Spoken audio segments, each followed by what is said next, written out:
Hey everyone, I'm working to hit 1,000 subscribers and I need your help to get there. If you enjoy this content, please hit that subscribe button right now. 49er faithful, I want to take you inside this joint practice a little differently today because there's a play-by-play version of exactly how this thing spiraled into 6 or 7 separate fights that deserves to be told properly, plus some sideline color and direct quotes you haven't heard yet. If you like hearing about Brock Purdy playing at an MVP level, stick around, because he was genuinely special today. And if you want the real blow-by-blow account of how this practice went completely off the rails, this one's for you. Let's set the scene first. Golden State Warriors general manager Mike Dunleavy Jr. was actually in attendance before practice even started, chatting with Kyle Shanahan and John Lynch on the sideline. Before team drills got underway, Mike Evans made his return to full pads for the first time, though he was held out of team drills specifically. None of that stopped Brock Purdy from absolutely dicing up this Titans defense the moment drills began. Now let's get into exactly how the fighting started, because it happened almost immediately. On the very first play of team drills, Upton Stout was involved in some post-play shoving after a run up the middle. On the next play, Dre Greenlaw completely blew up a Titans tight end on a pitch play, which set up a tackle for loss from Fred Warner. That single sequence set an unmistakably physical tone for everything that followed. Over the next several plays on that side of the field, there were at least 3 separate aggressive shoving matches. Then came the moment that really lit the fuse. Cam Ward threw a genuinely uncatchable ball behind rookie receiver Carnell Tate, and Renardo Green absolutely leveled him anyway. That's the exact play Tennessee took real exception to, and it sparked the first major fight of the entire practice. From there, it seemed almost contagious. The 2 practice fields were set up side by side, and the energy clearly bled from one to the other. Robert Jones, San Francisco's starting left guard, found himself tangled up in his own share of skirmishes with Titans defenders on the other field. Later in practice, Osa Odighizuwa came in for what looked like a clean sack of Cam Ward, and remember, quarterbacks are technically off limits in these joint practice settings. Odighizuwa ended up grabbing Ward's shoulder pad in the process, and Titans offensive lineman Dan Moore Jr., who had already scuffled with Odighizuwa earlier in the session, did not take kindly to it and started swinging. That got Moore ejected from practice entirely. Tennessee ended up losing a second player too, offensive lineman Austin Deculus, who was also sent off. On San Francisco's side, defensive coordinator Raheem Morris looked genuinely furious after that opening stretch of 3 fights in 6 plays, and appeared to be chewing out backup linebacker Tatum Bethune afterward. It's unclear whether any actual internal discipline came out of that moment. Here's an interesting wrinkle in all of this. Faithful Fred Warner himself was asked directly about all the extracurricular activity, and he didn't dance around it much. He explained that it's all in good fun, competitive spirit, and specifically called out Cam Ward as one of those unique quarterbacks who isn't afraid to talk back to the defense during live reps. Warner made clear he sees that as an opportunity, saying that anytime he's trying to get a quarterback out of his rhythm, it only amplifies his own game.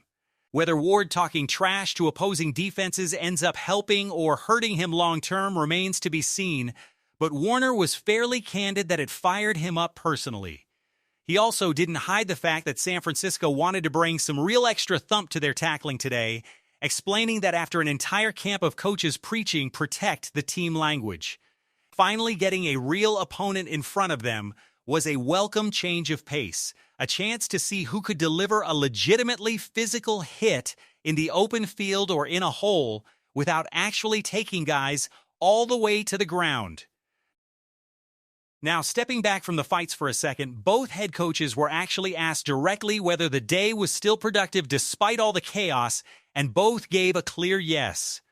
Robert Saleh, now Tennessee's head coach after previously running San Francisco's defense, said it's always going to get heated in these settings, but that both teams conducted themselves the way they needed to, and there was a lot of great tape to break down. Salih and Shanahan actually watched a portion of this practice together from the same sideline vantage point and confirmed they plan to connect again that same night after both had a chance to review the film separately, comparing notes. Shanahan spoke with real warmth about that relationship, calling Saleh someone he still considers close to a mentor and an elite teacher of the game, someone he genuinely looks forward to hearing from once the tape review is finished. So despite all the on-field aggression, there's clearly still real mutual respect between these two coaching staffs. Let's shift over to the offensive side, because Purdy was putting on a genuine show throughout this entire practice. Mac Jones also got in on the action, connecting on a long pass to Deebo Samuel, who was used all over the field today, both as a runner and as a receiver. In fact, this marked the first time all camp that Samuel had been seen splitting reps part-time with the running backs and part-time with the receivers during positional drills, a genuinely interesting usage wrinkle worth tracking as the season approaches. On the defensive side, Jair Brown continued his strong camp with an interception off Cam Ward, the clear headline defensive play of the entire session. Rookie Jacob Robinson also came up with a leaping interception in the end zone, this one against a pass from Will Levis intended for receiver Mason Kinsey, who had spent a good chunk of the practice jawing back and forth with San Francisco's defenders, including a face-to-face moment with undrafted rookie safety Jalen Stroman shortly before that exact interception. Remember, Robinson was a real standout for San Francisco throughout last year's preseason before a broken forearm ended his season early, so seeing him flash again here is a genuinely encouraging sign. Jack Jones had a mixed but ultimately impressive day. At one point, former Stanford receiver Alec Ayomanor beat him clean on a double move, getting real separation. And for a moment, it looked like an easy touchdown was coming. But Jones showed off some genuinely elite recovery speed, closing the gap and reaching in at the last possible second to knock the ball away right as Ayomanor tried to secure the catch. It's exactly the kind of boom or bust flash that's defined his camp so far. Tremendous recovery ability paired with the kind of rep that got him beat in the first place. He's going to need to build a higher floor before this coaching staff fully trusts him in high-leverage situations, but the physical tools are undeniably there. There's a receiver who deserves a lot more attention than he's currently getting, and that's Demarcus Robinson. Remember what he did against the Eagles in that playoff win last season, and with Ricky Pearsall now out for the entire year, Robinson looks primed to carry a real outsized role in important moments again this season. Brock Purdy actually had some genuinely thoughtful things to say about him after practice, describing him as one of the best receivers he's ever played with in terms of his feel for one-on-one matchups. Purdy explained that even when a route is drawn up with specific timing, Robinson has the savvy to adjust on the fly, cutting a route off early or extending it a beat longer depending on what the coverage gives him, and that his experience in this league has given him a real natural feel for the game. Purdy also praised his length and ability to go up and attack the football in the red zone specifically, noting that after watching extra film on him this offseason, the coaching staff has come away wanting to give him a genuinely expanded role and make him a bigger part of this offense going forward. Considering Robinson has previously played alongside quarterbacks like Patrick Mahomes and Matthew Stafford before finding real chemistry with Purdy last season, I would not discount how much of an impact he ends up having on this offense in 2026. On the injury front, Kyle Shanahan reiterated the Nick Bosa update directly, confirming it's tendinitis in the knee, a fairly normal occurrence after ankle surgery that he said the medical staff has seen in roughly 90% of players who've gone through a similar procedure. Bosa is technically week to week right now, but there's no real concern from the organization. And every decision being made is purely about making sure he's fully ready for Week 1 against the Rams. On a related note, there was some chatter today about a report suggesting Rams receiver Puka Nacua could potentially face a suspension that might affect that exact Week 1 matchup, though that's a storyline worth monitoring separately as more details emerge. Shanahan also gave a genuinely detailed answer about exactly why he brought Raheem Morris on board as his new defensive coordinator, and it's worth sharing in full because it tells you a lot about how these two view scheme flexibility. Shanahan explained he first knew Morris as a quality control coach during his own 2 years in Tampa Bay, later overlapping with him again in Washington and both years in Atlanta. When Morris later took over as head coach of the Rams, Shanahan had to game plan against him directly and found it to be a completely different, genuinely difficult defense to prepare for.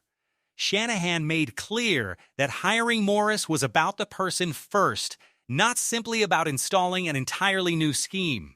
He pointed to how much his own defense evolved last season under Saleh, trying things they hadn't done in years prior, and said that in a league where opposing offenses are constantly figuring out how to attack a scheme, and where you don't always have the better talent on a given Sunday, having a coordinator who can genuinely shift approaches when needed is a real asset.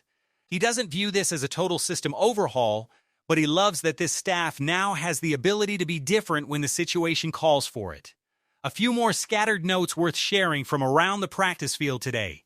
Tennessee had some real success running the ball between the tackles, particularly in the red zone, which is worth watching as a trend if it continues.